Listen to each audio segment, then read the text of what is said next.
BRICS के अधिकतर देश चाहते थे ईरान पर हुए हमले की निंदा की जाए।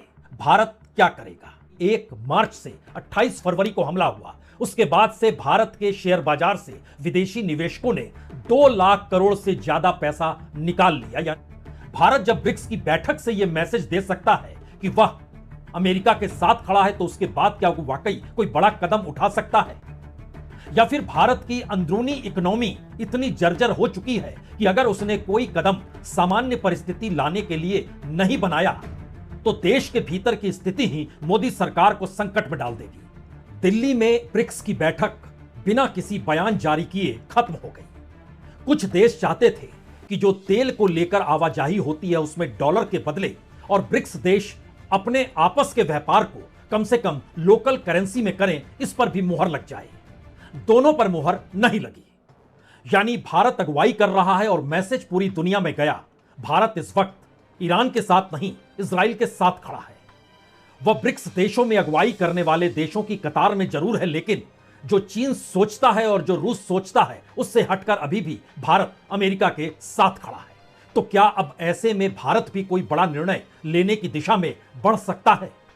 यह सवाल चीन से लौटने के बाद अमेरिकी राष्ट्रपति ट्रंप द्वारा जो संकेत दिए गए कि युद्ध कभी भी हो सकता है फिर से शुरू, यानी मैसेज एक बहुत साफ है, यह युद्ध लंबा चलेगा लेकिन बहुत लंबे वक्त तक होर्मुज़ रूट सामान्य हो नहीं पाएगा। और अगर होर्मुज़ रूट इसी तरीके से जैसे सीज फायर में अटका हुआ है उसी परिस्थिति में अटका रहा तो इन सब के बीच ईरान का नियंत्रण मायने रखेगा।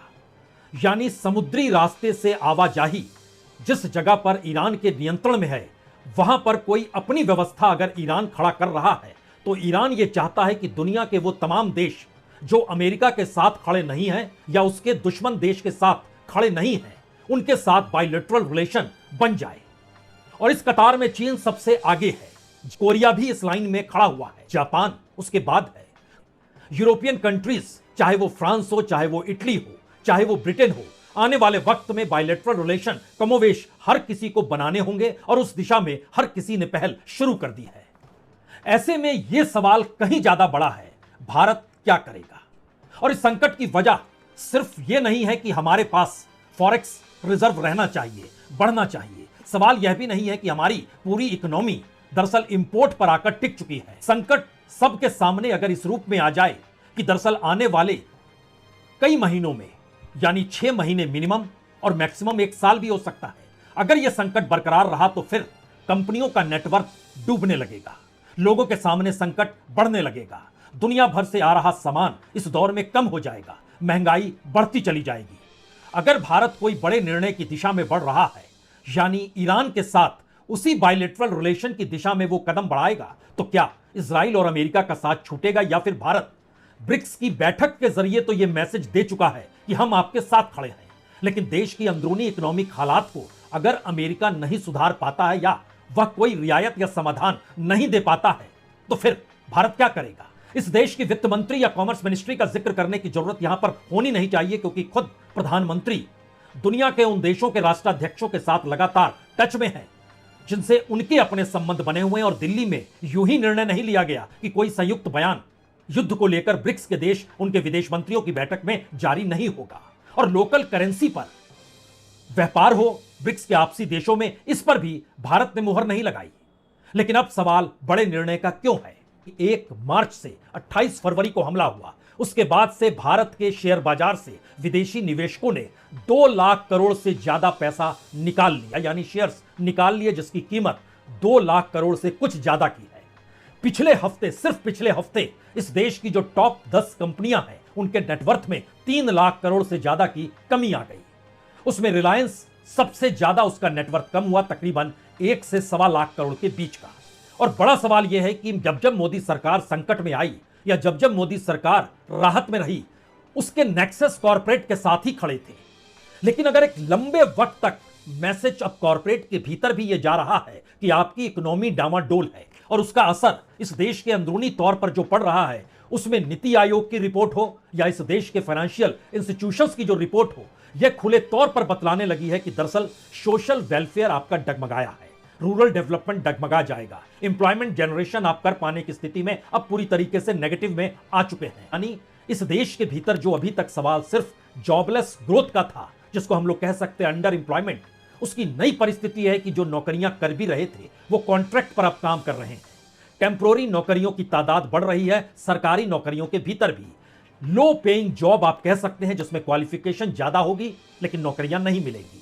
इसीलिए वो हर क्षेत्र जब संकट में आएगा तो सवाल सिर्फ खाद्य पदार्थ का नहीं है, तेल भर का नहीं है। हाउसिंग हो, हेल्थ केयर हो, एजुकेशन हो, ट्रांसपोर्टेशन हो, सब कुछ महंगा होता चला जाएगा और बैंक के पास पैसा जमा करने कोई नहीं आएगा, हर कोई पैसा निकालने लगेगा। भारत ने गुहार लगाई रूस से उसे तेल खरीदने दिया जाए। रूस ने खुले तौर पर कहा जितना तेल चाहिए आप हमसे ले सकते हैं। ईरान ने भी कहा, लेकिन अमेरिकी दबाव है, भारत झुका हुआ है। लेकिन नया सवाल यह है कि देश के भीतर अगर आर्थिक तौर पर हलचल होगी तो असर कितना व्यापक होगा, गांव से शहर और शहर से महानगर तक।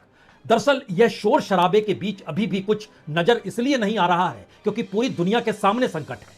लेकिन यहां समझना होगा भारत की जनसंख्या, भारत की किसानों की तादाद, मजदूरों की तादाद, बेरोजगारों की तादाद और इन सब के बीच ऑफिशियली क्राइसिस की पूरी तरीके से ऐलान करने की सोच। जो ऐलान हुआ है उसके दायरे में क्या आता है? क्रूड ऑयल पिछले साल 175 बिलियन डॉलर का आया गया। गोल्ड यह लगभग 74 बिलियन डॉलर का आयात किया गया। उसके बाद अगर आप देखें तो इलेक्ट्रॉनिक्स 116 बिलियन डॉलर, इन तीनों को अगर माइनस कर दीजिएगा तो लगभग 365 बिलियन डॉलर भारत के बच जाएंगे। लेकिन सब कुछ तबाह हो जाएगा। और जब हम तबाह होने का जिक्र कर रहे हैं तो ऐसे में एक क्षण के लिए फिर सोचिए, अमेरिका विकसित बाजार है, वहां पर अधिक रिटर्न वहां के शेयर बाजार में मिल रहा है, भारत में नहीं मिल रहा है। भारत का निवेशक सतर्क है, वो पैसा निकाल रहा है, दूसरी जगहों पर लगा रहा है और भारत के भीतर कोई दूसरा क्षेत्र डेवलप ही नहीं किया गया जहां पर भारत के भीतर जो पैसे वाला तबका है वह कुछ इन्वेस्ट करे या पैसा निकाले। कोई भी लीगलाइज्ड वे में ऐसी व्यवस्था शेयर बाजार के अलावे बची ही नहीं जहां पर वो इन्वेस्ट करे तो उसको रिटर्न मिल जाए। यानी भारत अपने तरीके का एक अनूठा देश इस दौर में आकर खड़ा हो गया। जब संकट आया तब उसे समझ में आ रहा है कि असल में मुश्किल तो यह है कि जो पैसे वाले हैं अब वो पैसा निकालेंगे नहीं। सवाल हैंड टू माउथ का है, हमें तत्काल राहत चाहिए और हम जानते हैं कि फर्टिलाइजर की कमी होने वाली है, यूरिया अमोनिया की कीमतें बढ़ेंगी, खाने पीने की चीजें की कीमतें बढ़ने वाली है, हमें पता है। तो डूबती हुई इकोनॉमी को और डुबा दिया जाए या बचाया जाए। शायद इस उधेड़ बुन में प्रधानमंत्री की यह यात्रा जब 21 तारीख को खत्म होकर कैबिनेट की बैठक में वो शामिल होंगे, तीसरे टर्म में 2 साल पूरे हो रहे हैं, कोई बड़ा निर्णय लेंगे और इनसे क्या